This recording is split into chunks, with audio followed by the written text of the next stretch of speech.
Hi అండి అందరికీ welcome back to my channel. అందరు ఎలా ఉన్నారు? నాకైతే కొద్దిగా ఫీవర్గా ఉందండి. అందుకని చెప్పి మా అమ్మగారు అయితే వచ్చారు. సరే మా అమ్మగారు అయితే వంట చేస్తున్నారు. మా అమ్మ వడల పులుసు అయితే చేస్తానన్నారు. అందుకని చెప్పి ఆ వడల పులుసుని మీకు కూడా చూపిద్దామని చెప్పి చిన్న వీడియోని అయితే పోస్ట్ చేశానండి. ముందుగా అయితే ఉల్లిపాయలు, పచ్చిమిరపకాయలు, కొద్దిగా కరివేపాకును వేసుకొని అవి చక్కగా మగ్గిన తర్వాత అందులో టమాటాలను కూడా వేసుకొని అవి కూడా చక్కగా మగ్గనివ్వాలండి. ఇవన్నీ కూడా చక్కగా మగ్గిన తర్వాత అందులో అయితే అల్లం వెల్లుల్లి పేస్ట్ని కూడా వేసుకొని అది కూడా చక్కగా మగ్గనివ్వాలి, లేకపోతే పచ్చివాసన వచ్చేస్తుంది. అది కూడా చక్కగా మగ్గిన తర్వాత అందులో కొద్దిగా కారం కూడా వేసుకొని ఆ కారం కూడా చక్కగా మగ్గనివ్వాలండి. అది కూడా చక్కగా మగ్గిన తర్వాత పచ్చివాసన పోయేంత వరకు కూడా అది కూడా వేగనివ్వాలి.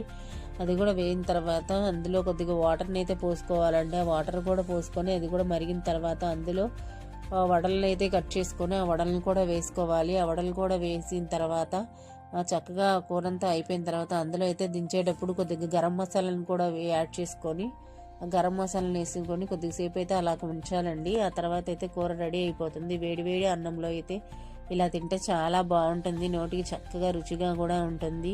మీరు ఒకసారి ట్రై చేయండి. మీలో కనుక ఎంతమందికి ఈ వడల పులుసు తెలుసో కామెంట్ చేయండి. అడగందే అమ్మాయినా అన్నం పెట్టదంటారు కదండి. మా ఛానల్ని అయితే ప్లీజ్ సబ్స్క్రైబ్ చేయండి, లైక్ చేయండి, షేర్ చేయండి.